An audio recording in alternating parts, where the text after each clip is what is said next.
Hi, welcome back to our channel. I'm Marquita. And I'm Tom.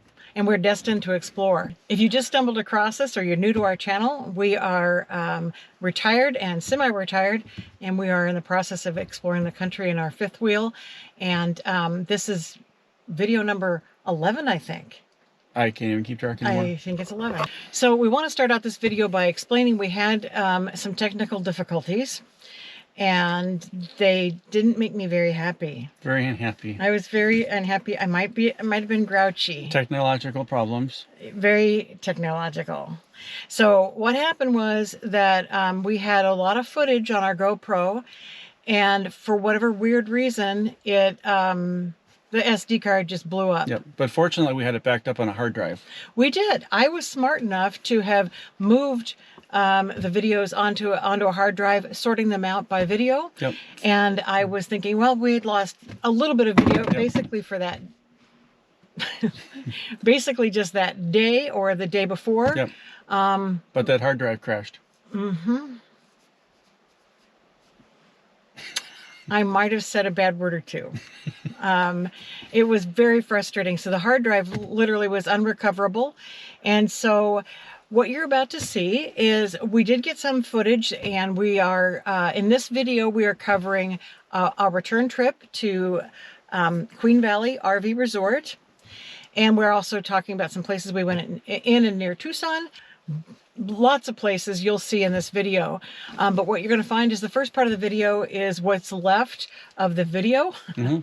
And then the rest of the video is a compilation of actual pictures that we took on our iPhones that we actually narrate. So it's going to be a little different format this time. And but we hope you enjoy it as we try to piece together our lives after our shattered experience. So enjoy. Good morning, good morning. Hey, it's great to be alive. Good morning to you. That was really special. I'm trying to come up with different ways of greeting you because we're getting really predictable. So I thought that was good. And that wasn't very supportive of you. I suppose not. No. So you remember back in episode 7, we did a compilation of a bunch of places we'd been, but we talked a lot about the Queen Valley RV Resort that we were staying out east of Phoenix.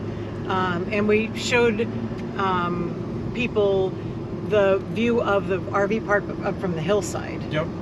So we got a request from a couple of people saying, hey, they'd like to see what the inside of the RV park looks like, especially for people who don't normally go to those places.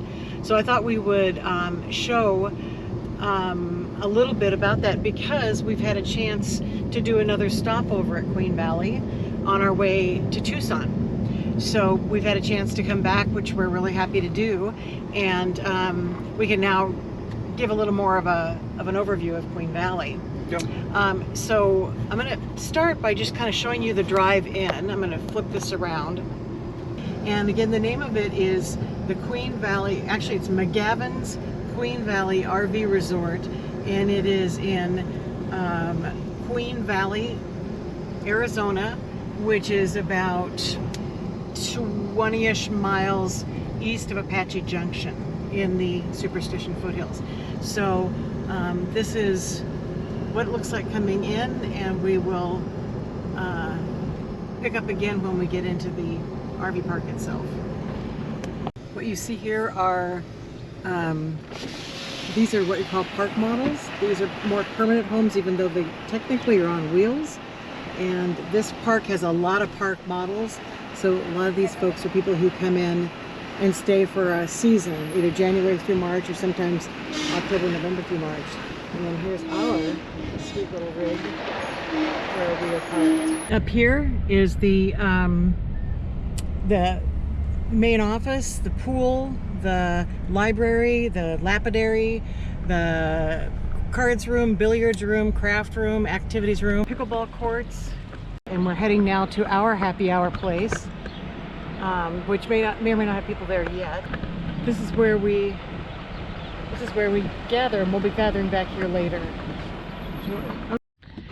So this is the place where we did our happy hours back in November. Well, we've been doing them all the time we're here. Had little chimenea. These chairs stay set up the whole time. We're the first ones here tonight. I think people are out and about, but look at the setting back up the hill. That's where we filmed from that in video 7, I think it was, when we were talking about this place. So really lovely all around here.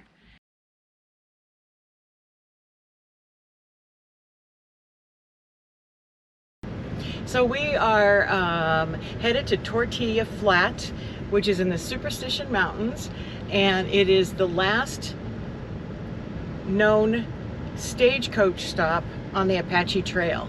And so I've been there before, but Tom hasn't. It's kind of a quirky little town, but it's a beautiful drive out there. So we will share our experience with you as we go. We'll go check it out. Yes. You're excited, I can tell. I'm really excited. All right. See you in a little bit.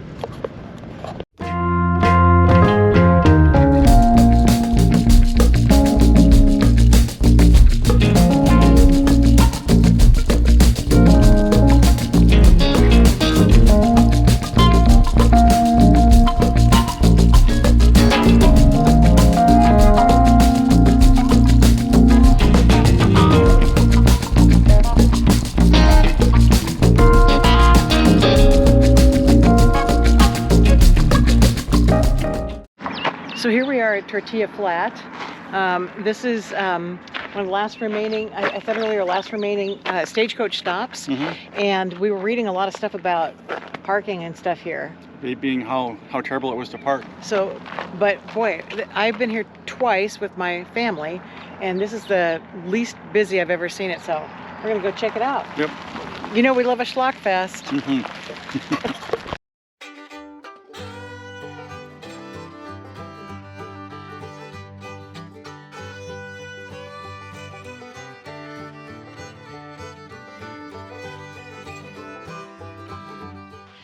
So I wanted to show you one of the funkier things here in Tortilla Flats, which is the interesting restrooms. So they have dollar bills on all the walls here, which is kind of funky, but also inside the restrooms, there are very interesting stalls. So I'm using a photo from a previous time because I didn't want to film somebody in the bathroom stall. This is my sister, Teresa. Thanks, Teresa, for letting me use this picture.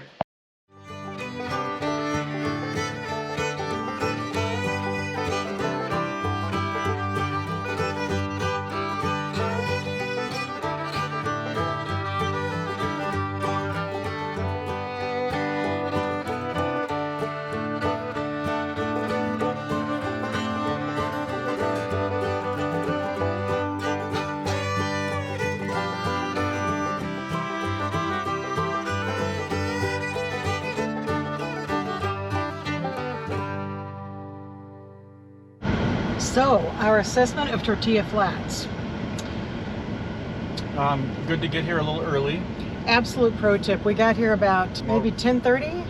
Yeah, right around the time. Well, they think they kind of start at about 10 o'clock in the morning. Well, things open up at 10, but the bar saloon thing doesn't open until 11:30. So literally within 15 minutes of us getting here, and there's hardly anybody in the parking lot, to 15 minutes later, I mean, we'll show you here how busy it is. So this is how busy it got with all the parking spaces filled up. When we got here, there was nobody here, or hardly anybody here. So, pro tip, get here, if you want to avoid the crowds, get here about between 10 and 10:15. There is a line to get into the saloon, and the saloon had really good music, mediocre food, but it's a burger, whatever. Hard to mess up a burger. So, what would you say? Do it again or not? It was fun to do for the day. I don't regret doing it. I'm not sure I'd be wanting to make tons of trips back here, but it was definitely worth the trip out here. Agreed. Beautiful drive out here. Incredible drive. Yeah. So, definitely recommend the drive. If nothing else, go for the drive. It is beautiful here, and if you feel like a little burger and some music in the bar, the music, like I said, the music was good. Yeah. So we would say it's a should do, but not a must do. Yeah.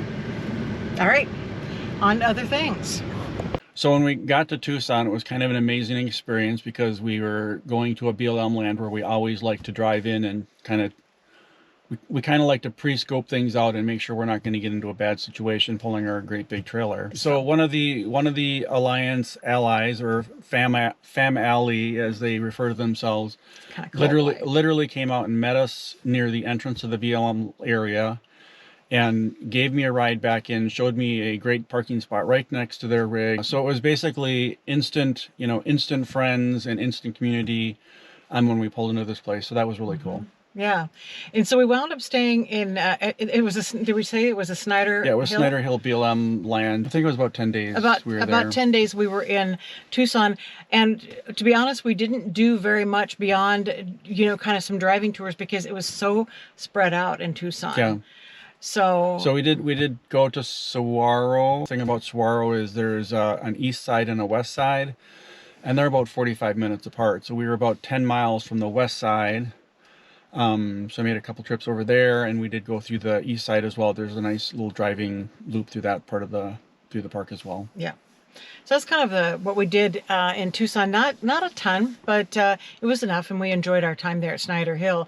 But one of the things that we did do from Tucson was a day trip to Bisbee and Lowell. And Lowell, and Lowell, Arizona, which is about 2 hours southwest of Tucson. Yeah. So, and why don't you tell them about... We went down and did the Queen Mine tour. Basically, you take a little tiny train ride into the mountain, basically straight into the mountain, about 1,500 feet. And then they talked about the mining operations that they've had there going on for a long time. Yeah, so what we learned is that it was a continuously running mine for about 100 years, and they mined copper, gold, silver, lead, and zinc. And from what I think I recall correctly, it was one of the highest valuation, meaning what they dug out of there, mines in the world. One of the little fun facts about... Yep, before they started using a motorized train, they used donkeys to move everything around, and they would take these donkeys into the mine. For a number of years, they would be completely underground. And 24/7. Yeah, 24/7 for a couple of years, and then once I don't know if there was some point that they got to, but basically then they retired the donkeys, kind of weaned them back into the daylight, and then retired them to local farmers. So from the mine, we went down to a little town called Lowell. It's about, a couple miles south of where the Queen Valley Mine was. And they have the Bisbee Breakfast Club is there, which is a fabulous place to eat. And I had the most amazing strawberry lemonade that I've ever had. I mean, it had real strawberries in there that they blended. The only problem was that the strawberries tended to clog the straw. Yeah, so that was a little disappointing about that part. It was an amazing drink. Yeah. And one of the things that was so cool about this little historic Lowell, and we don't think it was the whole town of Lowell, but it's a preserved historic, it's like a street. And these pictures here that you see are the things... Yeah, it's about a block or more long of these historic buildings, and then they've got the street lined with these classic cars that are basically just sitting there all the time. All the time. And so it literally, as you walk down this street, it feels like you have been frozen in time. There was nobody on the street when we were there. No. Maybe one other person came while we were there. But you'll see all these historic cars, even this Greyhound bus, and the police station and those kinds of things. But it just felt like you were in 1950s Middle America. Yeah. So totally recommend it. One of the sad things about it is while we were at this Shell station, we ran into a city manager. He was like a city inspector, and what he said was actually they're probably planning to tear that whole thing down at some point because the buildings are getting so old. They're afraid the fronts of them are going to fall off into the street and injure somebody. So we could see cracks in the foundation. It was really sad because I'm telling you, just a magical place in terms of feeling like you were back in the 50s. Yeah. So that was Lowell. And then we went back to Bisbee. Yeah. Bisbee's a fascinating little town. Not quite as fascinating as we thought, but... Well, I would say, here's what I would say. Number one, it's quaint. It doesn't feel hyper touristy like a lot of places do. You can do a Google search on Bisbee and see lots of pictures that we didn't get. We got a lot of pictures around. One of the things it's known for is the 1,000 steps. So that you can take steps throughout the whole town because it's kind of built on a side of a hill, and you can take 1,000 steps, which is a lot. But really interesting artwork everywhere. Yeah, on walls and little alleys and things like that. Yeah, you'd walk down an alley and there was paintings, and it's a very visually interesting town. There's lots of restaurants and little shops with unique things. So if you like walking through little shops, you'd really like that. Yes. We're not into that so much. But. Right. It's basically shops, restaurants, an artistic community, and I would say as a tourist stop, it doesn't feel schlocky. There's no little, at least not that I saw, souvenir shops, right? And things like that. It's artistic shops. Yeah. So definitely, I think Bisbee is a place to see. It's well worth the trip, and especially if you can get there before they plow down Lowell. Yeah. But the mine tour is really fun too. Yeah.